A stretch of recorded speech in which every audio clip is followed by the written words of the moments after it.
I didn't want to own a business that was selling anything that was like very logical. So like I said before, it was like if you're gonna sell staplers, people were just gonna go on Amazon and buy best stapler or cheapest stapler or something like that. So I wanted something that was more emotional. So that's how I was led to jewelry. Hey guys, I am Ben Weiss, and this is Humans of Flippa. Thanks for joining today. I'm talking with, as he hears me say many, many times, one of the Flippa famous gentlemen here, a guy by the name of John, who's used our system to buy, sell, grow, all sorts of things. So, John, thanks for being here today. Hey, what's going on, Ben? Good to have you. Let's start it off. Like as I said, you're Flippa famous, but you're not famous to the rest of the world yet. What's your background? Like, what were you doing before digital? Let's start there. Yeah, so I think this all started when I was working at a hedge fund probably three or 4 years ago. It was my job to go out and look for investments, and that was all I did all day long. I looked at HubSpot, Wayfair before it was cool. A lot of these like high growing small cap technology companies and technology software companies. And we at the hedge fund, we also did this thing called search funds. Like we would invest in backing an entrepreneur to go buy a small business. And I think that's where it all started. They would buy a small business. They this Their definition of small was not like Flippa small, but it was like anywhere between $5 to $25 million for a Mm-hmm. business, and that was small to them. Right. So they would raise money. They would buy like a dental practice or like a we funded like a varicose vein center Oh, thing. Like we just funded what like just what everyone's looking for. Yeah. right, exactly. So the thing is, those smaller businesses traded at such lower multiples. So like if you're buying like a publicly traded company, if it trades at 15 times earnings or 20 times earnings, then that would be like a fair price. But some of these smaller businesses were trading at like or not trading at, they would be Right. bought for like 5 times earnings, like Huh. 4 times earnings, or their definition of earnings. And I just basically thought, wow, like I need to get in this game. It kind of almost doesn't even matter what you buy because it's so much margin of safety. Right. So I guess how I got started on Flippa was I didn't have any money. I didn't have investors to back me. I couldn't afford a business that was 5 million. So I was like, let me just like try this at a way smaller scale. So I went on Flippa and I was just like hunting around for these like smaller businesses. And I found this one jewelry business that was run by like a husband and wife couple. And I reached out to them, and the whole business was doing like $1,000 a month in revenue, maybe like $2,000 a month in revenue a month. Right. And I reached out to them and was like, hey, like, um, I'll buy it off you. I paid them like $7,000 for it or something, and at the time it was like a lot of money. So they like transferred over the business, and over the course of um, I guess 2 years for that business, I grew that business to over 1 million in revenue a year and sold it on Flippa too. So that I guess that's how I got Flippa famous. I bought something that was really small, grew it to be relatively larger, and then sold it on Flippa too. So that's I think the story there. So let's dive into that a little bit. I mean, I'm always fascinated by that story, and I know you've got another business right now. We'll talk about that one too. But like, you know, what were your steps? Like, how did you take something that was making a grant, what, 12 to $20,000 a year, something like that, and all of a sudden, I mean, I don't even know what was it, like 30x or something to get to $1 million Yes. a year? Yeah. What was involved, and like, how were you prepared for that even?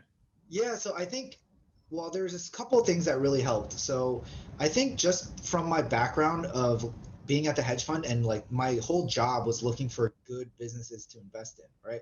So I mean, and not all of it translated because there's not going to be small businesses that have crazy dominant market positions or anything like that. But I knew that, higher margin was better, right? And jewelry at the Right. time was like you make it for like $1 and you sell it for like 10, something like that. And I was like, I even remember asking my boss one time, I was like, is higher margin always better? And he's like, yeah, it is. And I was like, oh, okay, okay, all right, all right. Like, I don't understand So the question, yeah, obviously. yeah. And I was like, oh, okay, all right. And so I kind of subconsciously knew that that was like something I wanted. I didn't have all the answers because of my first, time doing it. But one of my theories was I didn't want to buy anything, or I didn't want to own a business that was selling anything that was like very logical. So like I said before, it was like, if you're going to sell staplers, people were just going to go on Amazon and buy best stapler or cheapest stapler or something like that. So I wanted something that was more emotional. So that's how I was led to jewelry, because jewelry is not really purchased like that. You kind of just see the jewelry and you say, oh, I like this design. I want this one. So that's how I, subconsciously settled on the business. In terms of like actually growing the business, it was a pretty wild ride. Like when you first get the business, it was there was a bunch of things I just didn't know that I didn't know, right? So I would, I bought this book on AdWords because I was like, oh, digital advertising, that's the way to do it. But in the beginning, I didn't know what to do to grow it. So I tried everything. I was like DMing anyone who liked any of the Instagram photos, and I would like DM them, hey, thanks for the like. Do you want 30% off your order? Just like grinding. And every time I got an order, it was like so happy because I was like manually like out there. I was like, what do I have to do to sell jewelry? Like, do I have to go on the subway and start hawking this jewelry? Like, I'll do it. I don't care. But it was that mentality of like, I know this works. I just have to try to figure out like what works. And then I think it was like I came across Facebook advertising, and I remember people like sharing screenshots in a Facebook group.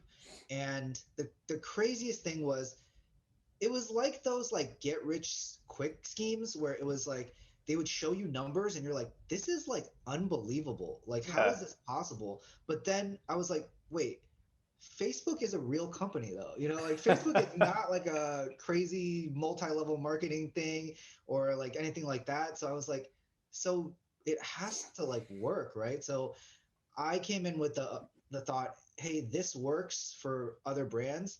It has to work for me. I just have to figure out the right things to do to get it to work. So with that in mind, it took me like 6 months of losing money, doing the wrong type of ads or like creative or different, methods. But eventually we cracked the code on paid social, and that was um, what allowed the brand to grow. And Yeah.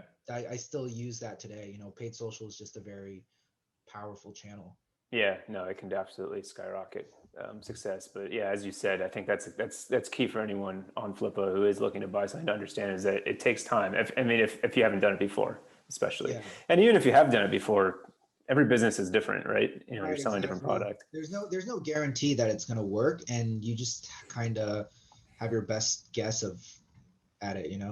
Yeah, no, it's interesting. I loved what you said at the beginning there too. About looking for something that's more emotional than logical, and the way you're seeing it, because obviously on Flippa we sell different people sell different sorts of websites, and we see a lot of the content type of like affiliate sites, right, where those really are banking on those logical items, where they just assume, well, someone's going into Google and saying, what's the best stapler, and Right, then they're going to end up hopefully on my content site where I'm just spending time, I'm not spending money, but I'm also, maybe I'll make 15 cents when someone buys a stapler through my link.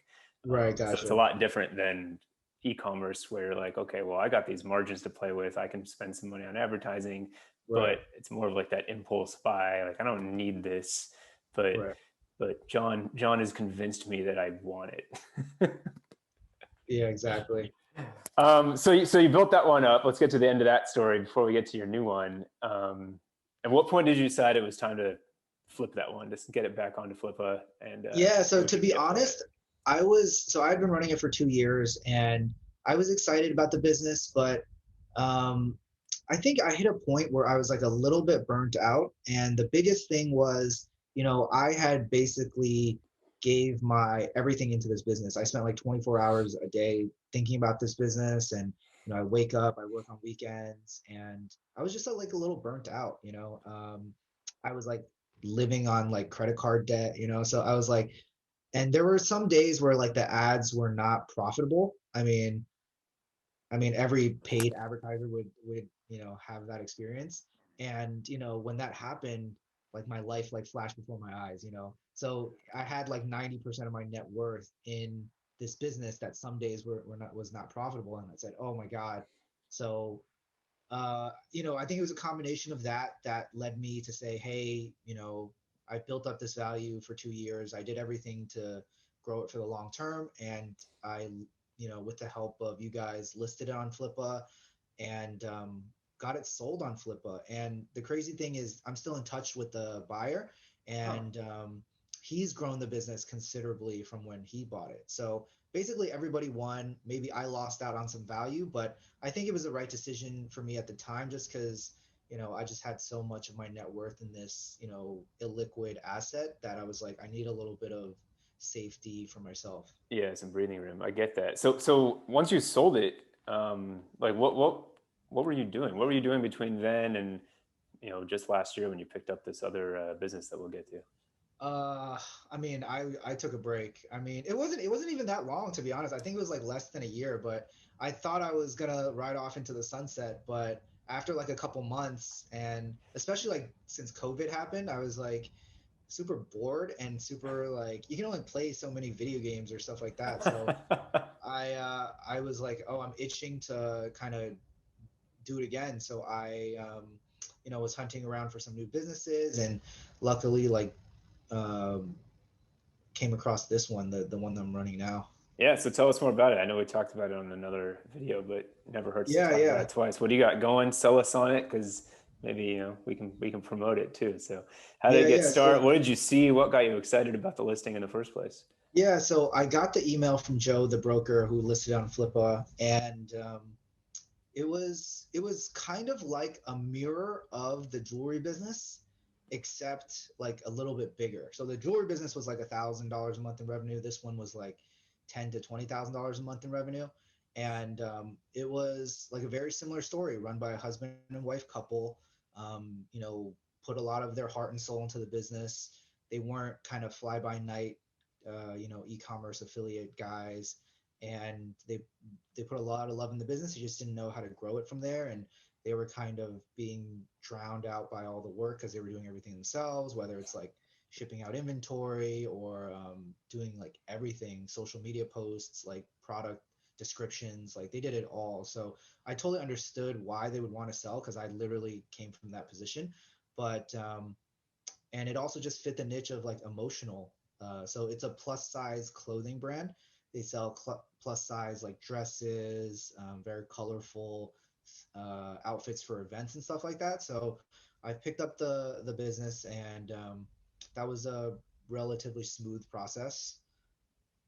Yeah, no, absolutely. And it sounds like something that'd be great for social advertising, obviously, like very eye-grabbing types of clothing. What's the site called again?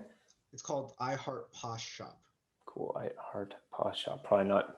I'm probably not your target demographic, but I'll check it out anyhow and see what's going Yeah, on. yeah, Maybe I'll steal some of your ideas of what you got going on there and see cool, how I cool. can grow it.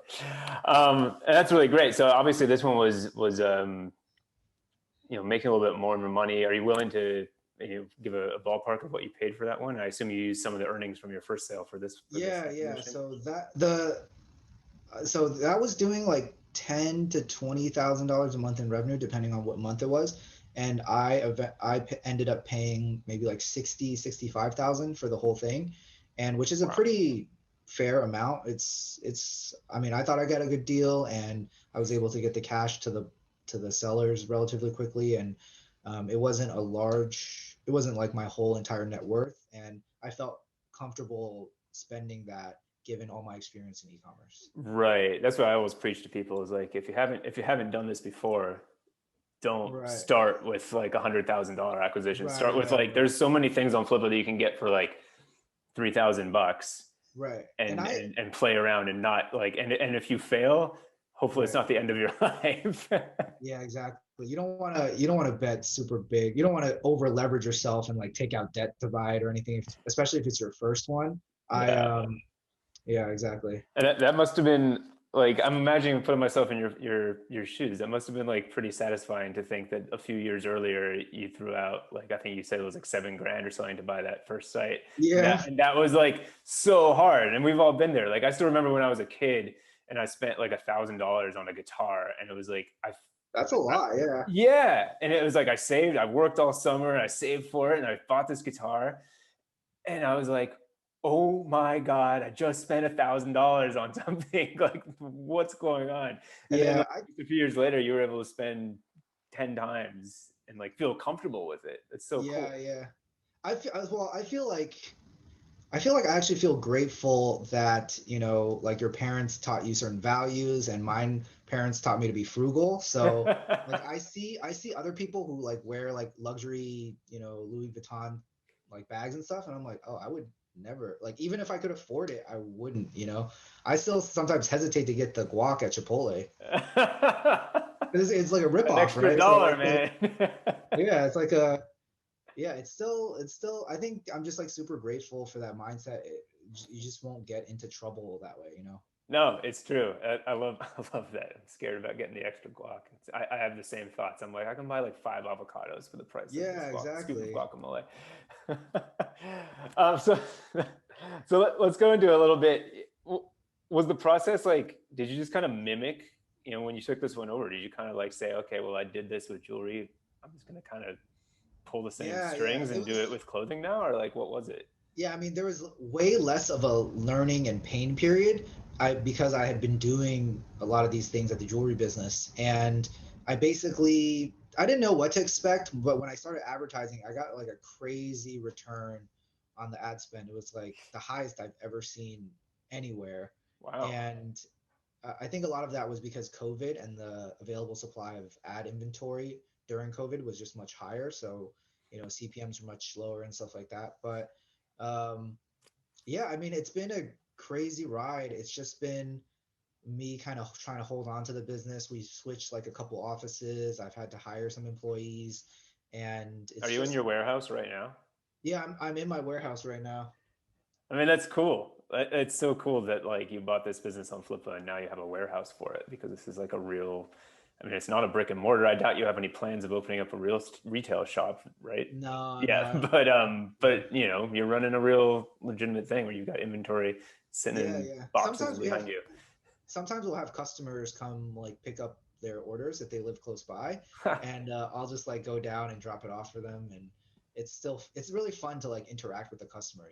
I imagine it. I would think that's the most satisfying thing you can get, especially with e-commerce, because it's so rare that you have a real interaction with someone. It's more just a ding on your Shopify site or something like Right. that. I had to disable the ding because I feel like Shopify knows that it's addictive, and they still like try to make it addictive, and I had to just disable that because then you would just be checking it every hour or something, every 10 minutes or something like that. Absolutely. I have a good friend who's recently started an e-commerce business. And when I was with him, he was looking at his phone all the time. And I'm like, I bet you can't wait for the moment you got to turn off those notifications, huh? Yeah. Because they're just coming too quick. So what's the plan now? You've had this for about 8-9 months, something like that. You've been running it. From what I understand, you've pretty much already 10x this business. Yeah.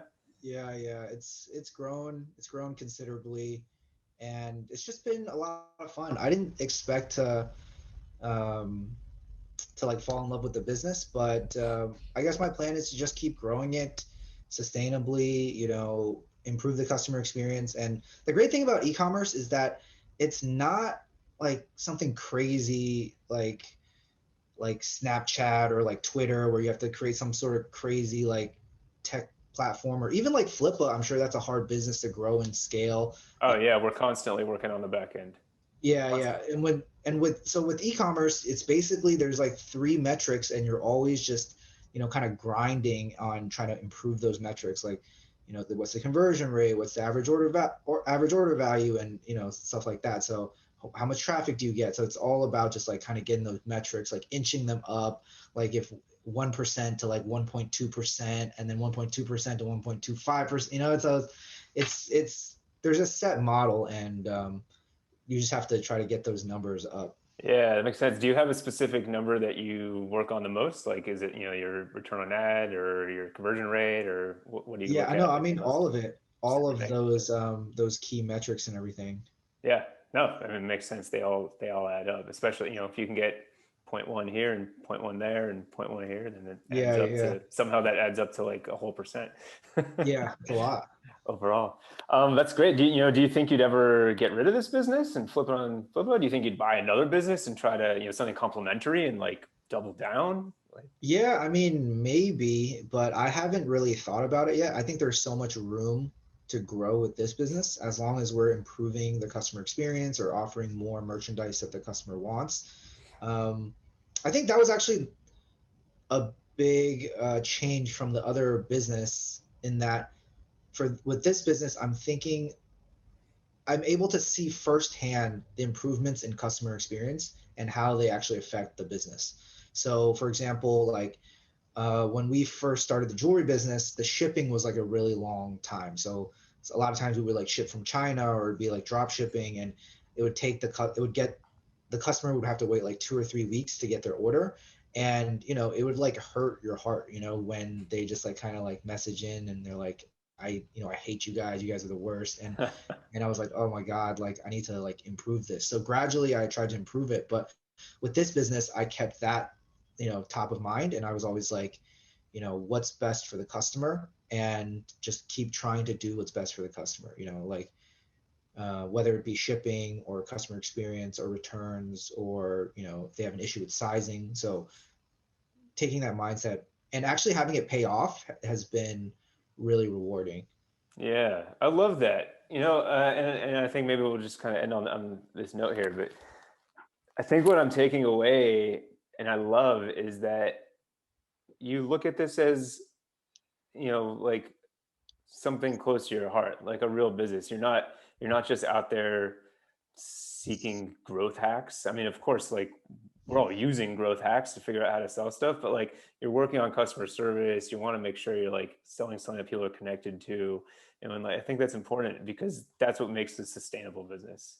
Right, right. Yeah, I If mean, I'm like super competitive as well, and I'll look at the growth hacks, but that'll be like 20% of what I do, and the 80% is really thinking about, how do I just better these things that the customer cares about, whether it's like more selection, or even like I'll like talk with customers. I'll like call them on the phone and just ask them their feedback on, what you like, what don't you like, what are some of your pain points. And the biggest the biggest game changer for me was watching this YouTube video on it was like a Harvard professor, and his name is Clayton Christensen.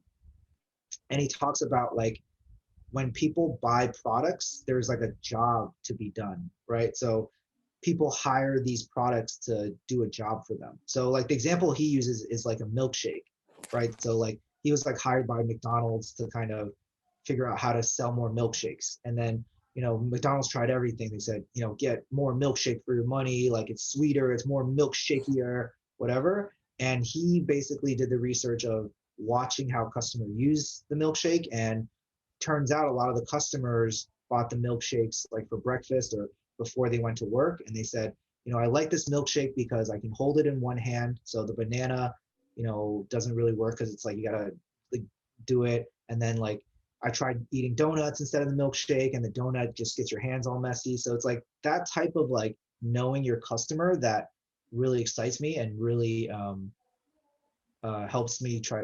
I think that's been really key to growing the business. So like we would talk, for example, like our business, we sell plus size apparel, right? So that's a pretty big niche, even though it's a niche. You could say, oh, what do you want to sell? Are you selling like swimsuits? Are you selling like lingerie? Are you selling like this or that? So the thing is, we found out that a lot of our customers, wear the clothing for events, right? So we started having that framework. So everything we do for the customer is centered around, you have an event coming up like a birthday or something like that.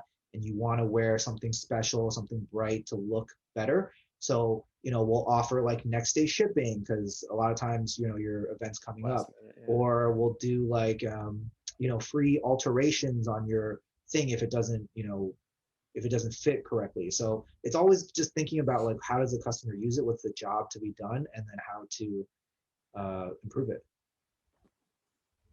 I'm slightly concerned about people drinking milkshakes for breakfast, but all of that is genius Yeah, stuff. So yeah. I love it. No, seriously, that's great advice, and I think our communities should take that to heart because it's important. Because um, customer is key. Any great business person you'll ever talk to, I think, is going to have some variation of what you just said. Is pay attention to the customer, make sure you're doing what they need. It's not Yeah. just about whatever Google Analytics new little trick is going to do for you, because Right, that might boost you on Tuesday, but by Friday you're down in the dumps again. right, right. If you can focus on your customer, you can sustain a really long lifetime business and grow it to millions of dollars. No, and congratulations. I'm excited to see where this second venture goes, and appreciate you joining us today, John. All right, Ben, thank you.